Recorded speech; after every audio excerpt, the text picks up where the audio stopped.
តើម្ចាស់អាជីវកម្មគួរតែមានធីមផ្សព្វផ្សាយខ្លួនឯងផ្នែកប្រព័ន្ធ Digital ហ្នឹងឬមួយក៏គាត់គ្រាន់តែ outsource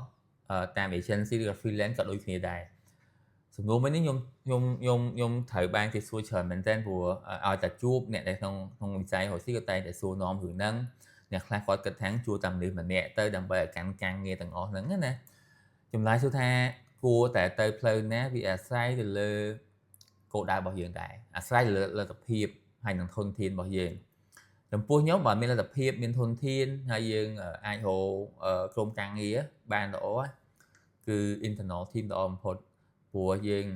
ដឹងហើយថាអាជីវកម្មវាដូចជាការច្បាំងគ្នាមួយដែររបស់មួយចំនួនគឺព័ត៌មានសម្ងាត់របស់អាជីវកម្មភាពល្អឯករបស់អាជីវកម្មអឺហើយចេញពី Snow របស់ម្ចាស់អាជីវកម្មឬក៏សហស្ថាបនិករបស់គាត់ហ្នឹងអញ្ចឹងរឿងមួយចំនួនយើងពិបាកនឹងឲ្យខាងក្រៅដឹងហើយធីមដែលអាចធ្វើការងារដែលបានល្អបានគឺត្រូវការបោះពិសោធន៍ជ្រៅមែនតើមិនមែនថាគាត់គ្រាន់តែចេះ graphic ចេះថតវីដេអូគឺគាត់អាចកាន់ការងារឲ្យអ្នកទាំងអស់គ្នាបានទេ Digital Marketing មួយ team ហ្មងវាមានច្រើនផ្នែកមានអ្នកកាត់តមានអ្នកថតវីដេអូមានអ្នកធ្វើ graphic design មានអ្នកធ្វើ content មានអ្នកគិត campaign មានអ្នក run ad និងការងារផ្សេងៗទៅអាស្រ័យទៅលើវត្ថុបំណងរបស់យើងដូចយើងផ្ដោតលើ website យើងត្រូវមានអ្នកជំនាញផ្នែក SEO ផ្នែកSEM បើសិនជាយើងផ្ដោតទៅលើ AI យើងផ្ដោតទៅលើ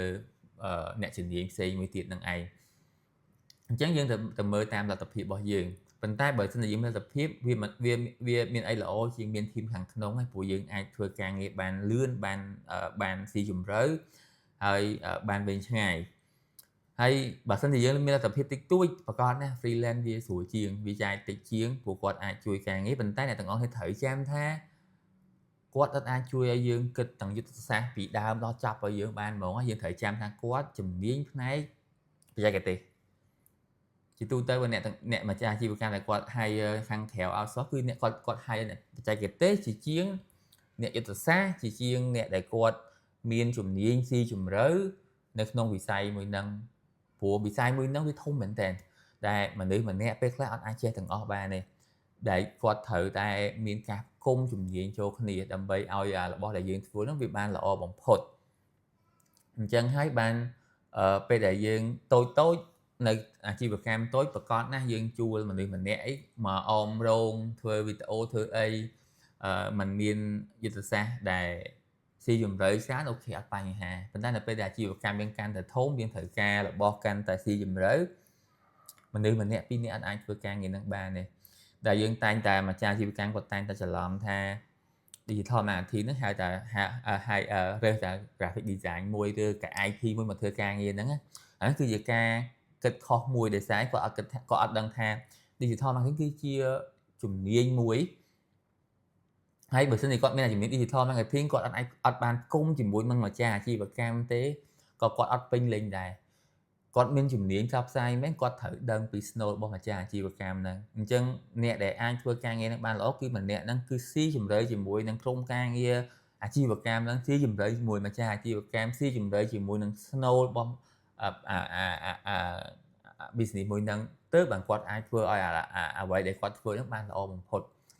ចឹងបានខ្ញុំតែងតែលើកទឹកចិត្តឲ្យគាត់ថាបើមានលទ្ធភាពគួរតែមានធីមខាងក្នុងហើយបើសិនជាអត់មានលទ្ធភាពមានធីមខាងក្នុងដែលល្អធំបានទេជួបធីមខាងក្រៅណាដែលស័ក្តិសមជាមួយនឹង business របស់យើងព្រោះថាមិនមែនមនុស្សម្នាក់ដែលគាត់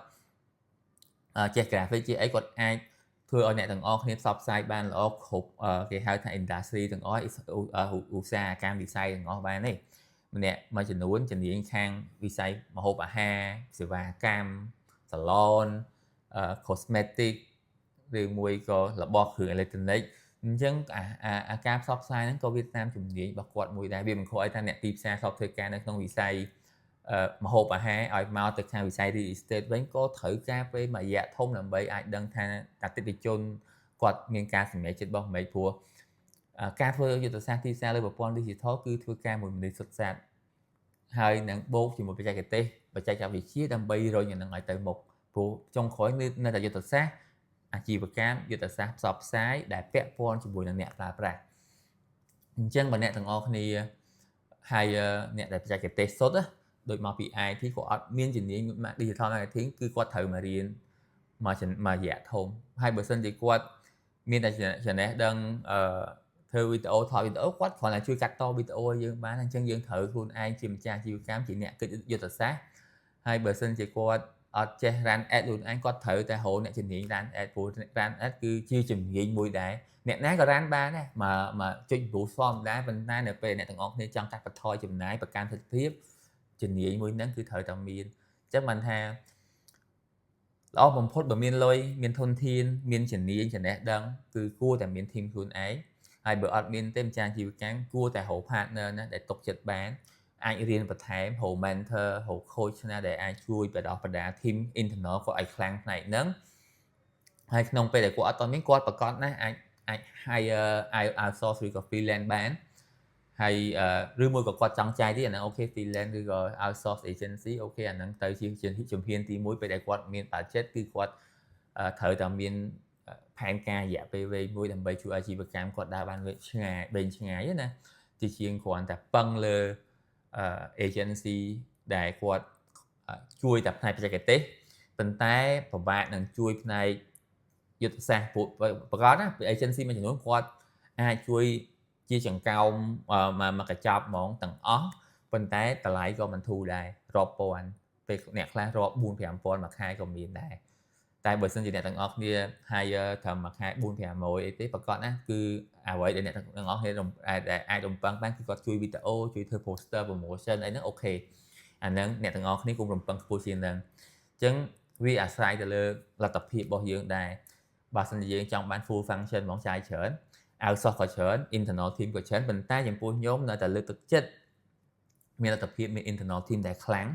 អត់ទាន់មានខ្លាំងគឺត្រូវពាក់អំពន់គាត់ឲ្យគាត់ទៅរៀនថែម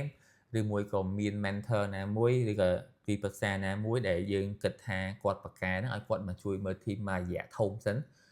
ខ្ញុំគិតថាដើម្បីបណ្ដោះ team ដែលល្អបានអត់តិចជាង6ខែទៅ1ឆ្នាំទេបើសិនជាអាចគួរតែ invest ទៅលើហ្នឹងដើម្បីរយៈពេលវែងជាជាងគ្រាន់តែគិត outsource មក team ធ្វើ promotion ធ្វើ poster promotion ធ្វើវីដេអូផ្សព្វផ្សាយប៉ុន្តែយើងអត់បានស៊ីជម្រៅដល់deep layer របស់យុទ្ធសាស្ត្រទីផ្សារផ្សព្វផ្សាយបែប digital ហ្នឹងឲ្យស៊ីជម្រៅមកអញ្ចឹងចម្លើយគឺថាគួរតែមាន team ខ្លួនឯងពេលដែលមានលទ្ធភាពមានធនធានហើយបើសិនជាចង់ចាប់ដើមពីទុយអូខេ outsource អត់បញ្ហា